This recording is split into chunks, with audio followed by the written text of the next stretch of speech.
네, 오늘 누가복음 15장 31절, 32절 말씀을 가지고 모두가 큰형처럼이라는 제목으로 여러분들과 우리 복음 캠페인 네 번째 말씀을 좀 함께 오늘 나누고자 합니다.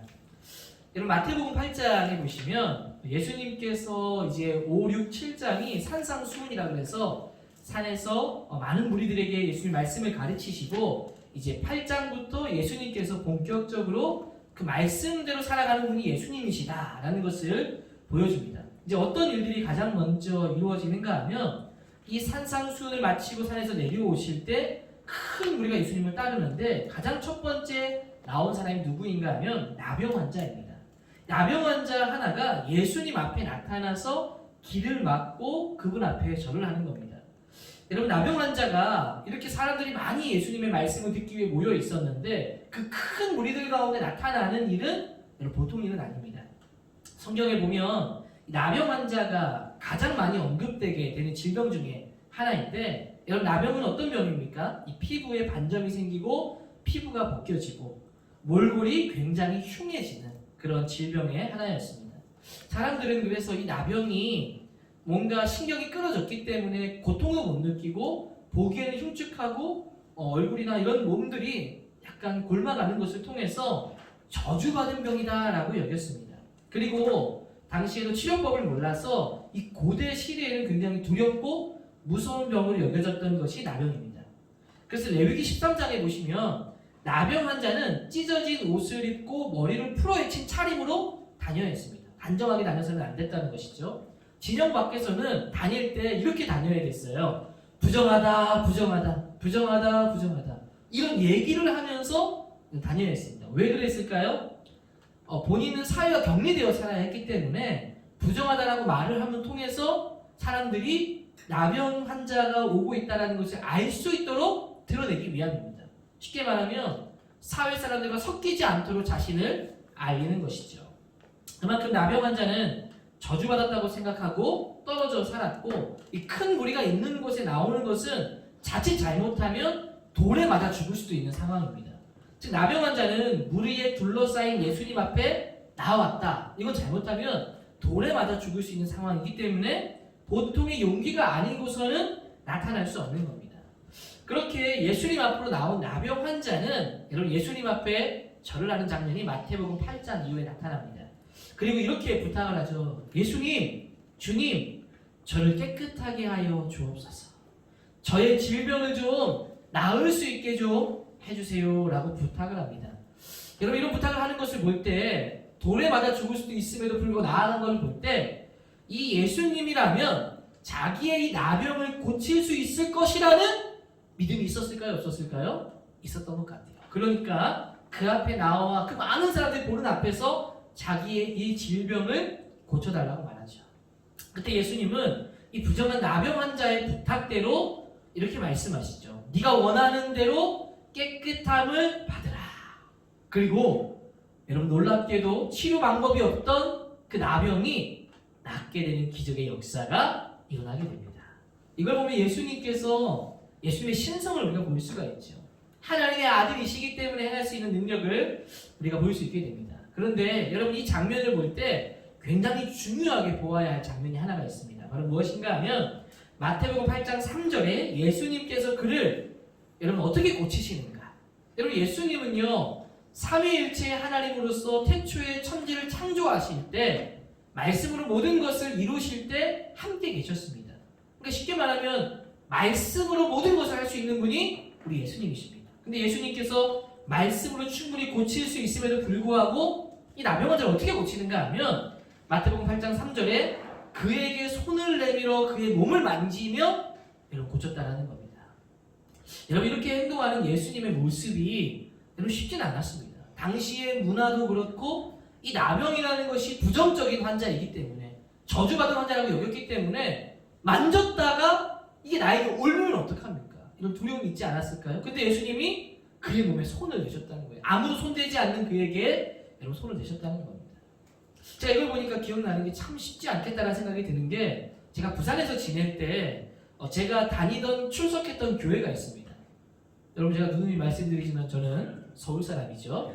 이제 부산까지 갔으니까 이제 부산에 있는 교회를 정해서 다니게 됐어요. 다녔던 교회가 이제 송도에 있는 교회였습니다. 그러니까 송도에는 뭐가 있냐면 영도에는 고신대가 있었다면 송도에는 고신의대가 있습니다. 그 고신의대에 다니는 학생들과 친구들이 좀 저희 교회, 제가 다니던 교회에 많이 출석을 했습니다. 이제 같이 신앙생활하고 같이 교제도 많이 하면서 이제 궁금한 것들을 물어본 적이 있죠. 어떤 과정을 거치면서 의사가 되어 가는지, 왜 그렇게 공부를 많이 하게 되는지 이런저런 얘기를 들으면서 이제 들었던 것이 의사가 되려면 예과와 본과를 거치고 인턴을 마치고 나면 과를 선택하고 뭐 레지던트를 한다고 들었습니다. 자, 근데 여기서 이제 중요한 궁금한 것이 과를 어떻게 선택하는가? 여러분 과를 선택할 때 또 선호하는 학과가 있을 것이고 또 선호하지 않는 과가 여러분 있지 않겠습니까? 그 당시에 이제 들은 이야기로는 지금은 어떤지 잘 모르겠어요. 자, 근데 어떤 과를 좀 사람들이 선호합니까? 라고 제가 친구들에게 그때 물어봤을 때 그때 듣기로는 뭐 안과, 성형외과, 피부과 이런 것들을 선호한다라고 들었습니다. 그러면 선호하지 않는 과는 어떤 과를 좀 이렇게 선호하지 않는가라고 물었을 때 외과에 관련된 부분을 좀 선호하지 않는다라는 이야기를 들었습니다.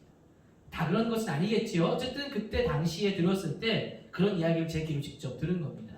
왜 그런가 들어보니까 이 외과 쪽에 관련된 것이 무엇입니까? 사람의 겉에 외상을 주로 다루는 거죠. 여러분 피를 흘리고 뭔가 다치고 흉측한 모습을 계속 본다라는 건 어쩌면 아무리 의사라고 하지만 힘든 부분일 수 있겠다라는 생각이 들었습니다. 그러니까 쉽게 이 일들에 손대기가 어렵다라는 것이죠. 그러니까 예수님 당시 때에도 이런 외적으로 흉측한 일을 보는 것은 여러분 쉽지 않았다는 거예요. 그런데 그렇게 흉측한 몰골이 되어 있는 자에게 손을 대시고 만지시고 터치하셨다라는 것은 쉬운 일은 아니었다라는 겁니다.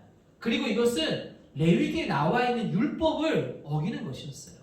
근데 예수님께서는 왜 이런 율법까지 어기시고 사람들이 부정하다라고 피하는, 심지어 저주받은 병이라고 여기고 자신이 옮을 줄도 모른다라는 그런 두려움이 있는 그 질병에 있는 사람의 몸에 손을 대시고 고쳐주셨을까요?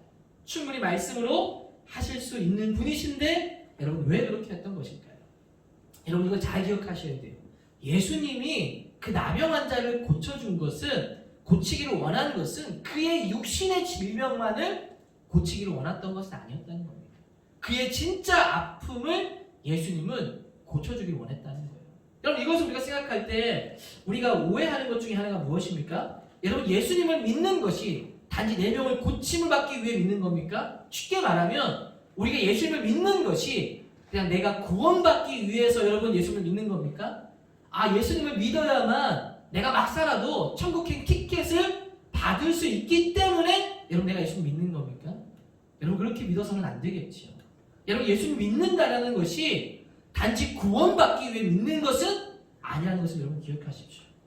여러분 성경에서요 창세기부터 요한계시록까지 십자가와 부활의 사건, 바로 구원을 이루는 그 사건이 핵심이고 클라이막스는 맞습니다. 그런데 성경에 나와 있는 창세기부터 요한계시록의 내용이 단지 십자가와 부활만을 얘기하고 있습니까? 그것만은 아니라는 거예요. 죄도 어떻게 시작되었고 그 죄를 순종을 하는 통해서 어떻게 이겨내셨고 우리가 어떻게 살아가야 하는 삶이 되어야 하는지 산상수훈을 통해서도 말씀해 주시고 계십니다. 이런 것들은 다 깡그리 무시한 채 구원을 받기 위한 십자가와 부활만을 강조한다면 반쪽짜리 복음이라는 거예요. 여러분 성경을 볼 때 단지 그 중요한 한 사건만 볼 것이 아니라 전체를 보는 것이 중요합니다. 여러분 우리가 예수님을 믿는다라는 것은 구원받기 위함도 있지만 동시에 그분의 삶을 이 땅의 삶 가운데 이루기를 위하는 목적도 여러분 있다라는 거예요. 바로 성경의 전체 이야기 속에서 순종이 얼마나 중요한지도 우리가 회복해야 된다는 것을 보게 된다는 겁니다.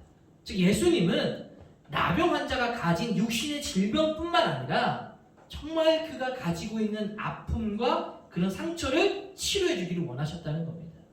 그것은 예수님께서 이 땅에 오신 것이 단지 육신의 질병만을 회복하기 위해 오신 분이 아니라는 것을 보여주는 겁니다. 예수님은 나병 환자에게 진짜 필요한 것이 무엇인지를 보셨다는 거예요. 그의 아픔을 여러분 보신 것입니다. 여러분 혹시 찬양 중에 똑바로 보고 싶어요라는 찬양 혹시 아십니까? 똑바로 보고 싶어요. 주님 곁눈질 하긴 싫어요. 하지만 내 모습은 온전치 않아. 여러분 아주 오래된 옛날 찬양인데 이 찬양을 지금 전도사님이 어느 한 장애인들이 모여있는 집회에 가서 이 장애우들이 뜨겁게 기도하는 것을 보고 감동을 받아서 이 가사를 쓰고 곡을 붙여서 여러분 이렇게 노래를 불렀다고 합니다. 여러분이 똑바로 보고 싶어요 주님 온전한 눈짓으로 라는 이 표현이 어떤 말로 표현한 것인가 하면 장애를 가지다 보니까 몸이 온전하지 못해서 똑바로 바라볼 수가 없는 거예요. 그래서 이런 고백을 하는 겁니다. 똑바로 보고 싶어요 주님 온전하게 건강한 눈짓으로 내가 바르게 보고 싶어요 라고 고백을 하는 겁니다. 그리고 가사 중에 이런 표현이 있어요. 세상이 보는 눈은 마치 날 죄인처럼 멀리하며 외면을 하네요. 왜 이렇게 나를 초라한 모습으로 만드셨나요? 이런 고백입니다. 여러분 이게 무슨 표현인가 하면 이런 겁니다. 잘못한 게 없어요. 여러분 장애를 가진 게 잘못한 겁니까?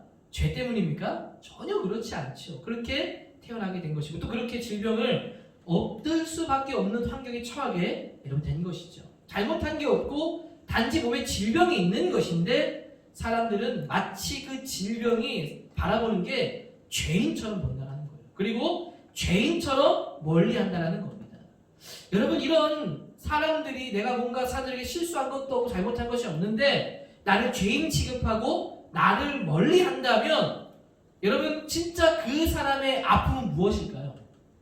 내 진짜 몸에 가지고 있는 그 장애가 진짜 아픔일까요? 아니면 사람들의 그러한 시선과 눈초리와 죄인처럼 바라보는 것이 여러분 그 사람이 진짜 아픔이 될까요? 여러분 육신의 질병이 아픈 것이 아니라 오히려 마음이 더 아프고 상한 심령이 되는 겁니다. 그분들의 아픔은 육신보다 사실 마음이 더 아프게 되는 거죠. 예수님께서는 이 나병 환자를 보시고 그것을 보신 겁니다. 그의 마음 가운데 있는 그 마음의 질병, 그 상처와 아픔을 아시고 그를 만지시고 그의 몸에 손을 대시고 고쳐주기를 원한 것입니다. 아마 제가 상상을 해보는데 예수님이 손을 내려고 할 때 이 나병 환자가 아이고 손대지 마세요. 손대지 마세요. 제 몸은 부정합니다. 그냥 말씀으로 고쳐주세요 라고 하지 않았습니다. 근데 예수님께서 가까이 와라 그러면서 손을 대시고 진짜 그의 마음을 어루만져 주시며 누구도 느껴보지 못한 그 터치를 받으면서 회복되지 않았을까? 물론 성경에 나와 있지 않지만 저희 상상을 동원하면 그랬을 것 같아요. 여러분 예수님은요 이 나병 환자가 육신보다 마음이 아픈 것을 아셨습니다. 여러분 어떻게 여러분 알 수 있었을까요? 그것은 예수님께서 그냥 일적으로 그를 대한 것이 아니라 진심으로 그를 대했기 때문입니다. 여러분 진심으로 대했다는 것은 다르게 표현하면 그의 아픔에 대해서 관심을 가지고 볼 수 있었다는 거예요. 여러분 누군가가 진짜 아프고 힘든 것을 보려면 여러분 어떻게 해야 될까요? 그냥 아무 생각 없이 있으면 그 사람의 아픔이 눈에 들어올까요? 아닙니다. 내가 관심을 가지고 눈을 들어서 그 친구를 바라볼 때, 그 사람을 바라볼 때, 우리의 가족을 바라볼 때 그때 보이는 겁니다.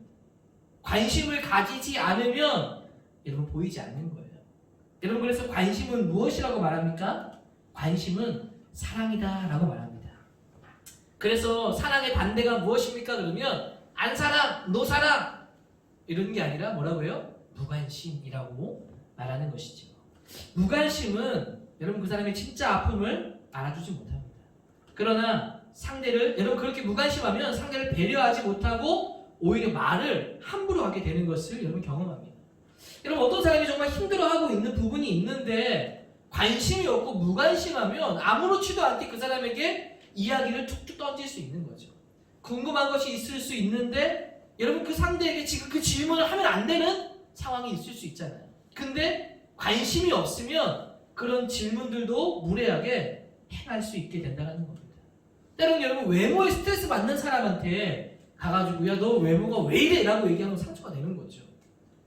여러분 얼마 전에도 이제 저의 첫째 아들이 코로나 시대를 맞이하면서 이제 지금은 학교를 좀 가지만 학교도 안 가고 집에만 있고 잘 먹고 아주 그냥 건강하게 튼튼하게 잘 있었습니다. 그러니까 어떻게 돼요? 요즘은 확진자가 아니라 확진자 뭐 이런 표현들이 예전에 있었는데 확진자가 막 되어가는 겁니다. 저도 마찬가지고 그렇게 되어가는데 제가 이제 한 번씩 그래요. 너 왜 이렇게 살이 많이 쪘니? 배봐라 배봐라 배봐라 막 이러면서 그러니까 얘가 스트레스를 받는데 저만 그런 게 아니라 누구를 만났는데 만나는 사람마다 아유 얘 살찐 거 봐라 아유 살찐 거 봐라니까 얘가 스트레스 받더라고요. 나중에 그게 상처가 되는 것 같더라고요. 요즘 말을 조심합니다. 근데 내가 만약 무관심하고 알지 못하고 배려하지 못해요. 애니까 가볍게 여기고 어이구 살쪄가지고 뭐 할래 막 이러면 상처가 되는 거죠. 관심을 가지고 주의 깊게 보지 않으면 알 수가 없는 거예요.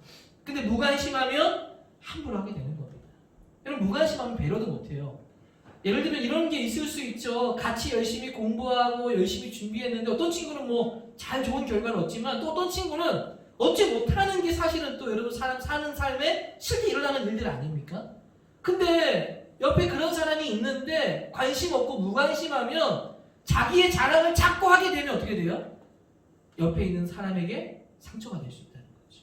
그러니까 작은 관심과 배려가 없으면 누군가를 아프게 만들 수 있다는 겁니다. 그럼 어떻게 되는 겁니까? 우리 안에도요. 이 탕부 하나님의 책 속에 나오는 것처럼 둘째가 나올 수 있는 거예요. 여러분 책 속에도 이런 표현이 나오죠. 둘째가 집을 나간 것은 형 때문일 수도 있다. 그러니까 우리 때문에 둘째처럼 나가는 사람, 이 공동체에 떨어지는 사람, 상처받은 사람들이 여러분 나타날 수 있다는 겁니다. 우리가 함부로 하지 않고 조심하려면 여러분 어떻게 해야 하는 것일까요? 관심을 가져야 하는 겁니다. 상대를 배려하는 세심한 배려가 필요하고 이해가 필요한 겁니다. 넓은 마음으로 품어줄 수 있는 자세를 여러분 가져야 한다는 겁니다. 관심을 가지고 네가 사랑받고 있다는 것을 느끼도록 도와주는 거예요. 여러분 이게 하나님 나라의 모습이 아닐까요? 둘째가 돌아왔을 때 형이 아버지가 품어준 것처럼 품어줬다면 참된 잔치가 이루어지는 것이죠. 오늘 담임 목사님이 설교할 때도 그런 상상의 나래를 펼치면서 이야기를 하시던데 여러분 이 잔치에서 형에게 들어오라고 권면한 이후에 뒤에 이야기는 끊어져 있습니다. 그래서 그 이야기를 상상해 보건대 형이 너무나 화가 나 있었기 때문에 그 즐거움은 어느새 나중에 상상해 보면 어떻게 되었을까요? 형 때문에 잔치는 완전히 파토가 나고 말았을 겁니다. 다 엉망진창이 되어지고 상처는 상처대로 받으면서 잔치가 마무리되었을지 모릅니다. 여러분 우리가 작은 관심과 배려를 하지 않으면 그런 결과가 여러분 일어날 수 있다는 거예요. 관심이 중요하다는 겁니다. 여러분 재작년인가요? 저희 교회에 이단 특강을 하러 탁지원 소장님이 오셨습니다. 그분의 이야기가 하는 것을 들어보면 여러분 이단을 연구한다는 건 여러분 쉬운 건 아닙니다. 이단들이 여러분 그분들을 얼마나 협박하는지 모릅니다. 특별히 그분들이 실제로 연구를 시작한 것은 그 탁지원 소장님의 아버지였던 탁용환 소장님인데 한 번은 자동차에 이상한 물건들이 놓여져 있길래 그것을 치웠는데 폭탄이 설치되어 있던 거예요. 그게 터져버린 겁니다. 저도 놀랐어요. 우리나라에 그런 일들이 실제로 일어날 수 있을 것인가. 수류탄 같은 것이 어떻게 거기에 설치가 되었고 터질 수가 있을까. 민간인 것을 어떻게 구했을까. 다행히 죽진 않고 온몸에 그 파편이 박혀서 병원에 입원한 사진을 보여준 것을 본 적이 있습니다. 영광의 상처다 라고 하셨는데 근데 그분이 결국 어떻게 된 줄 아십니까? 이단의 칼에 찔려서 결국 숨을 거두게 되었습니다. 그렇게 생을 마감하고 그의 세 자녀가 그 사역을 이어받아서 이단 사역에 관련된 분야의 일들을 하고 있는 겁니다. 탁지원 소장님도 협박을 많이 받는답니다. 처음에는 너무나 무서웠고 가만 안 둔다고 하면서 막 겁을 준다는 거예요. 근데 시간이 지나니까 오히려 그런 협박도 무뎌진다는 겁니다. 그리고 오히려 나중에는요 여유가 생긴대요. 밥을 먹고 있는데 전화 와가지고 야 자꾸 너 나한테 이단이라고 하면 너를 가만 안 두고 막 이러면 농담처럼 이런 얘기 얘기한다는 겁니다. 그래 나 지금 밥 먹고 있으니까 나중에 통화하자 탁을 보낸다. 이런 여유도 부린다고 합니다. 그런데 언제 가장 힘듭니까? 라고 했더니 이렇게 얘기하는 겁니다. 가장 힘든 것은 한국 교회의 무관심입니다. 아무도 이 사역에 대해서 알아주지 않을 때, 관심을 가져주지 않을 때 이렇게 목숨 걸고 이 일들을 행하는데 그게 가장 힘들다고 얘기하는 거예요. 관심이 얼마나 중요한지. 여러분 지난달은 세월호 7주기였습니다. 이런 이야기를 하면 굉장히 뭔가 많은 연관들이 되어서 참 조심스러운 부분이긴 한데 여러분 그런 것을 생각하지 않고 부모의 입장으로서 그냥 이 사건을 바라보고 이 일들을 바라보면 어떻습니까? 참 슬픈 일이죠. 자녀를 먼저 보낸 것은 너무나 슬픈 일입니다. 여러분 이분들에게 있어서 가장 두려운 일이 무엇일까? 여러분 사람들에게 잊혀지는 것 아닐까요? 자신들이 겪었던 이 아픔을 공감해주는 사람이 없어지고 이제 사람들의 기억 속에서 이 일이 잊혀진다는 것이 여러분 가장 두려운 것이죠. 그 사람들이 잊지 않겠다고 리본도 달고 그런 표현들을 하는 겁니다. 그러니까 잊혀진다는 것, 무관심 속에 살아간다는 것은 여러분 두려운 일이래요. 관심이 얼마나 중요한지를 우리는 곳곳에서 보고 배울 수 있습니다. 여러분 우리 고등부 교사분들과 함께 이야기하다 보면 언제 여러분 가장 행복할 것 같아요? 이제 여러 가지 많은 일들을 다 제껴두고 고등부 교사로서 또 교회 학교 교사로서 삶을 할 때 언제 가장 여러분 행복을 느낄까요? 여러분 이야기 나눠보면 답은 뻔하고 나와져 있습니다. 여러분들이 표현할 때, 여러분들 선생님한테 고맙습니다 아니면 기도 제목을 부탁할 때 여러분 그때 행복을 느끼는 거죠. 그게 뭡니까? 관심이고, 관심이 뭡니까? 사랑을 받고 있다고 느끼는 건 아니겠습니까? 여러분들이 먼저 나서서 그런 표현을 해주는 것에 가장 큰 행복을 느낀다는 겁니다. 저도 얼마 전에 여러분 이메일을 하나 받았어요. 학생에게 이메일을 받았는데 제가 사역을 하면서 처음 받아본 메일입니다. 늘 문자와 카톡 받아봤지만 메일은 처음 받아봤어요. 메일 주소만 있고 누군지 이름을 말해주지 않아서 지금도 제가 누군지는 아직 잘 모르겠어요. 오늘 예배 중에 지금 드리고 있는지 모르겠는데 여러분 메일 내용이 이런 겁니다. 목사님 설교를 듣고 위로받았다는 거예요. 제 마음이 어땠을까요? 아, 뭐 이런 걸 보내 이랬을까요? 너무 기뻤죠. 자기가 생각할 때 학업에 대한 계획을 세웠는데 변경을 했다는 겁니다. 그러면서 처음부터 이렇게 했었어야 되는데 계획을 변경하면서 지나간 시간을 버려진 것처럼 느껴졌다는 거예요. 그런데 하나님의 말씀을 나누는데 버려진 시간은 없다. 하나님께서 그 시간을 준비의 시간으로 삼으신다. 우리는 몰라도 하나님은 여전히 일하고 계시며 그 모든 일을 준비시켜 가시는 시간으로 삼아주실 것이다 라고 이야기했다는 겁니다. 그것이 위로가 되었다는 거예요. 버려진 시간은 버려진 시간이라고 생각했는데 그 시간도 하나님께서 저를 준비시킨 시간이 되었겠죠 하면서 이메일을 보낸 겁니다. 여러분 그런 것을 받을 때 행복을 느끼는 거예요. 왜요? 관심을 받고 있기 때문에, 사랑을 받는다라고 느끼기 때문에 여러분 이것이 잔치가 되는 것이고 행복한 공동체를 여러분 이루어가는 겁니다. 여러분 그것을 받았을 때 제 마음에요 기쁨이 넘치게 되었고요. 이 관심이 저를 살리고 제가 살아나니까 더 많은 사랑을 쏟아주고 싶은 마음이 생기는 겁니다. 선순환이 이루어지는 것이죠. 관심이 우리를 살리고 천국을 여러분 경험하게 되는 겁니다. 바로 하나님의 잔치, 천국 잔치가 여러분 이런 건 아니겠습니까? 서로가 서로를 돌아보고 서로가 서로를 함께하고 세워져가는 그런 공동체. 여러분 오늘 말씀은 이제 그동안 우리가 복음 캠페인을 통해서 보았던 3주간의 말씀을 들었습니다. 이제 마지막 네 번째 말씀이 되는 것인데 여러분들과 나누고 싶은 주제는 바로 잔치예요. 우리의 아버지 되시는 하나님은 우리가 한 사람도 빠짐없이 잔치에 들어오기를 원하십니다. 우리가 보고 있는 이 두 아들, 여러분 두 아들은 사실은 실제로 다 이런 아들이죠. 둘째는 어떻게 이렇습니까? 자기 마음대로 살고 싶어서 아버지의 품을 떠난 겁니다. 그의 삶은 어땠습니까? 행복했습니까? 아닙니다. 오히려 가난해지고 거지가 되어지고 비참해지고 비통해졌습니다. 성경 속에서도 여러분 하나님을 떠난 삶은 언제나 고단한 삶이었다는 것을 여러분 기억하십시오. 그러면 아버지 곁에 있는 첫째는 어떻습니까? 아버지를 열심히 섬긴다고 했는데 그 아버지를 위한 섬김은 결국 아버지를 위한 것이 아니라 자기를 위한 열심이었죠. 결국 그 첫째도 방식은 달랐지만 아버지를 떠난 상태에 있었던 겁니다. 결국 잔치에 들어가지 못하고 아버지에 대한 증오만 남기게 된 것이죠. 여러분 여기 나오는 첫째와 둘째의 모습을 여러분 우리는 다 가지고 있지 않습니까? 내 마음대로 살고 싶어하고 열심히 살아서 하나님을 내가 조종하려고 하고 통제하려고 하고 내 뜻을 이루게 하려고 하는 하나님을 이용하려고 하는 여러분 우리의 모습이 다 있지 않습니까? 이런 잃어버린 우리를 향해서 하나님께서는 참된 형을 보내주신 겁니다. 그 형은 아버지의 마음을 품고 잃어버린 자들을 찾으러 나서지 아무도 않을 때 찾아 나서신 것입니다. 여러분 그분이 바로 누구입니까? 우리의 참된 형이 되시는 분이 누구입니까? 예수 그리스도이시죠. 예수님은 우리의 참된 형이 되어서 잃어버린 아들을 직접 찾아 나섰습니다. 아버지의 마음을 품고 십자가에 죽기까지 우리를 사랑해 주셨어요. 그리고 잃어버린 둘째와 첫째를 둘 다 잔치로 오도록 인도해 주셨다는 겁니다. 여러분, 우리가 이 잔치에 참여하게 되기를 바랍니다.